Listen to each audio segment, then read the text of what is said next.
Hello everyone, welcome to Students Point.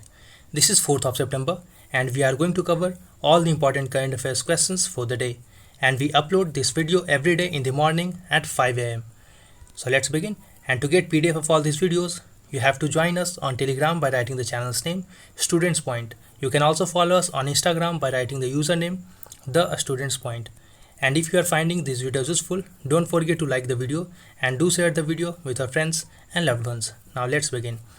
Now we will see a question and everyone has to try to answer this question in the comment section. The question is Kavkaz 2020 exercise in news is also known as, these are the options. Read the options carefully and then answer.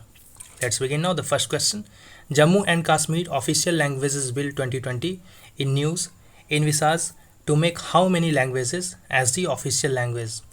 So it envisages to make 5 languages as the official languages. These 5 languages include Urdu, Kashmiri, Dogri, Hindi and English. I repeat, Urdu, Kashmiri, Dogri, Hindi and English. And Cabinet chaired by Prime Minister has recently approved the introduction of this bill into Parliament. Next question now.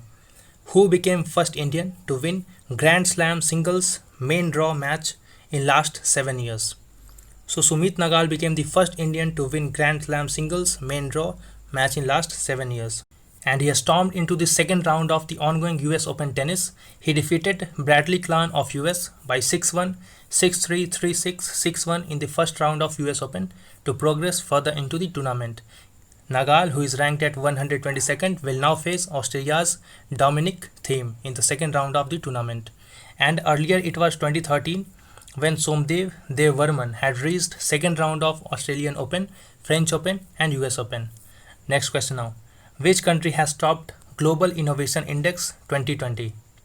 So it has been topped by Switzerland. So here D is the right answer. Switzerland has become the world's most innovative economy, followed by Sweden, US, UK and Netherlands. I repeat these rankings once again. Switzerland had topped the ranking, followed by Sweden, US, UK and Netherlands. And India, which was ranked at 52nd earlier in 2019, has now been ranked at 48th, which shows the improvement of 4 spots. So remember both these rankings, that India was ranked 52nd in 2019 and now India has been ranked at 48th. And in 2015 India was ranked 81st. So India has been showing consistent improvement since last 5 years. And this report or this index is released by World Intellectual Property Organization. And with this, India has reached into top 50 countries for the first time in Global Innovation Index, and India has ranked in top 15 in indicators such as Information Communication Technology Services Exports, Government Online Services, Graduates in Science and Engineering, and Research and Development Intensive Global Companies. The report added that due to universities like IIT Delhi, IIT Bombay, Indian Institute of Science based in Bengaluru, and other top scientific publications, India is the lower middle income economy with highest innovation. Next question now. Consider the following statements about Global Innovation Index GII 2020. So we are going to have brief on this Global Innovation Index. Let's see. It has analyzed innovation trends and the annual innovation ranking of 131 economies. This is correct. The theme of this year's Global Innovation Index is Who Will Finance Innovation? Is timely given the human and global economic damage wreaked by COVID-19 global pandemic. So this statement is also correct. So remember the theme, very important, that who will finance innovation. Even if you will remember this part, you can recognize the theme, that who will finance innovation. So here C is the right answer for it. And it has used 80 indicators to explore a broad vision of innovation, including political environment, education, infrastructure, and business sophistication. And you can enroll yourself into our monthly current affairs test series. We do organize monthly current affairs test series in the succeeding month after 15th, and we organize test series for 7 subjects, which include topics which are important for that month for polity, economy, international news, science and technology, environment, history and culture, and the small topics like questions on awards, indices, personalities, sports are covered in miscellaneous. And test is organized on website. Each questions is uploaded there. You have to take the test there with a timer set there within a stipulated time, that is time for around 1 hour. You have to solve the limited number of questions. After that, you get all the PDFs with all the answers and explanations of each and every questions. And in the test series, we not only cover the topics of current affairs, but we also try to cover all the related topics which can be related to that issue which was in news, so that a comprehensive preparation may be ensured for your examinations, and you can enable yourself to score more marks in your examinations or upcoming examinations. And there are 3 plans for it which you can subscribe to. There is a plan for 1 month, then there is plan for 3 months, then there is plan for 6 months. There are different plans for it. You can subscribe with either 2 as per your comfort. And you have to send your confirmation after subscribing to either of the plan on this email ID pointstudent2020@gmail.com. This ID is not only for this confirmation. You can send your any queries related to whatever, any topic or any other queries on this email ID pointstudent2020@gmail.com. I am very much active on this email ID, but I am receptive here only for genuine queries related to studies. And how you will subscribe? You will have to subscribe by pressing on the link which I will provide in the comment section. Press on the link and subscribe to your plan of your own choice. Let's begin now. The next question. Mission Karma Yogi, approved recently, is related to, so it is related to capacity building for civil servants. So here C is the right answer. And the Union Cabinet has approved launching of Mission Karma Yogi, National Program for Civil Services Capacity Building, NPCSCB. It aims for capacity building of civil servants so that they remain connected to their Indian cultures and their roots while they learn from best institutions across the world. This will be delivered by setting up an integrated government online training IGOT Karma Yogi platform. It will cover 46 lakh central employees. It will have expenditure of rupees 510.86 crore over a period of 5 years, that is from 2021 to 2024-2025. The expenditure is partly funded by multilateral assistance to the tune of USD 50 million. So you have to just remember here that it will also be partly funded by multilateral institutions. And why we write years like this? Actually, this is the way to refer to financial year. For instance, the present ongoing financial years will be referred to as the financial year of 2020-2021, and this will comprise institutional frameworks as well. For instance, a public human resource council will be set up. It will comprise members like union ministers, chief ministers, eminent public HR practitioners, thinkers, global thought leaders, public service functionaries, and it will be chaired by Prime Minister himself, and it will serve as the apex body for providing a strategic direction to the task of civil services reform and capacity building. It also proposes to set up a capacity building commission with a view to ensure uniform approach in managing and regulating the capacity building ecosystem on collaborative and co-sharing basis. A special purpose vehicle will also be created for owning and operating the digital assets and technological platforms for online training. Also, coordinating unit will be set up and it will be headed by Cabinet Secretary. Next question now, but before that, let's see the news for that question. Recently, the Lok Sabha and Raj Sabha secretariats notified that there will be no question hour during the monsoon session of Parliament in view of COVID-19 pandemic. But the opposition MPs have criticized this move of government, saying that they will lose the right to question the government, which is quite a fair criticism. See, it is hard to justify such an undemocratic step to cancel the question hour, because it is a tool through which parliamentarians and MPs ensure the responsibility of ministers in the house. And abolishing the question hour, even if for one session, is not going to work good for the country, because in normal times everyone can claim to be democratic and to be possessing good qualities, but it is a time of crisis when we have to prove that we can stay and we can limit ourselves within the qualities, within the ethos that we believe in. Otherwise, the present government also loses its credibility to claim that it is different in any manner from the government which imposed emergency decades back in the country.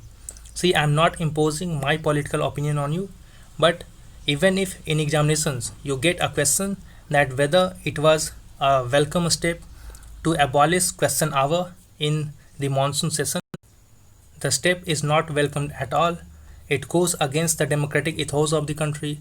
Instead of abolishing the question hour as a whole, we could have shifted to some innovative ways, like we could have used online tools to use this question hour. Instead of joining all the MPs under one house, we could have shifted this question hour to some online platform where MPs could have asked their questions to ministers and ministers could have answered those questions via online tools. So you can recommend such innovative ways in your answers, and in examinations, in mains particularly, you don't have to be fearful in writing arguments against the government. You can't write answers or arguments against the country or against the constitution, but you can provide valid criticism for the government steps and government schemes.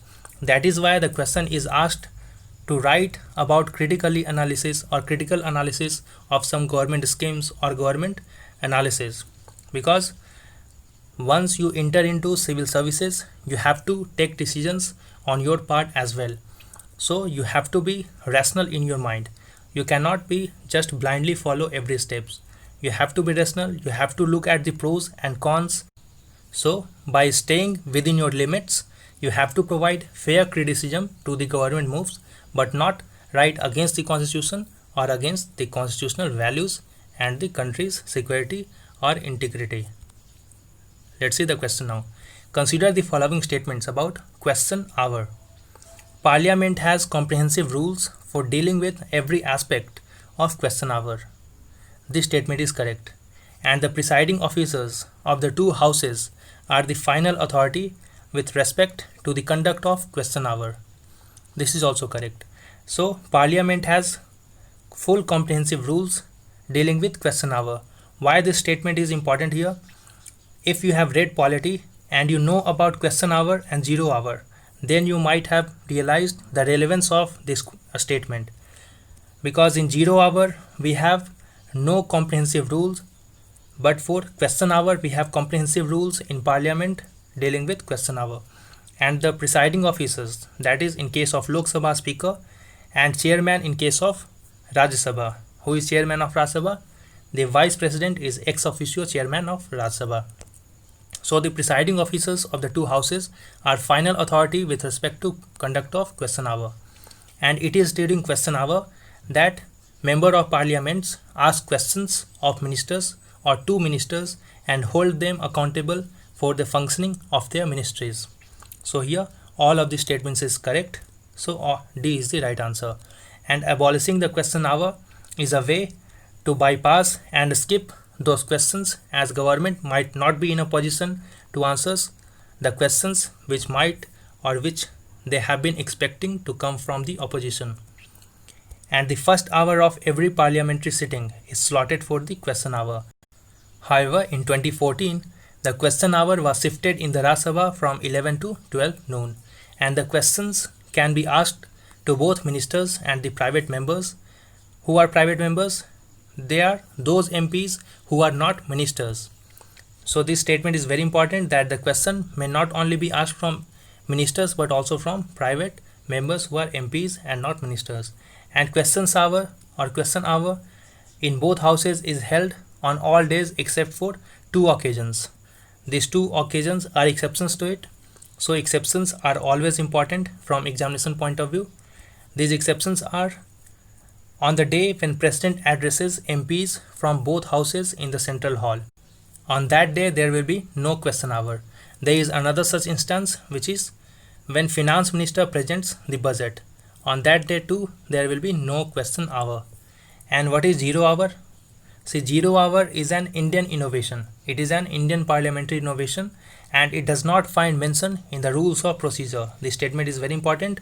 that it does not find any mention in the rules of procedure, and the concept of 0 hours started organically in the country in the first decade of Indian Parliament when MPs felt the need for raising important constituency and national issues. Next question now.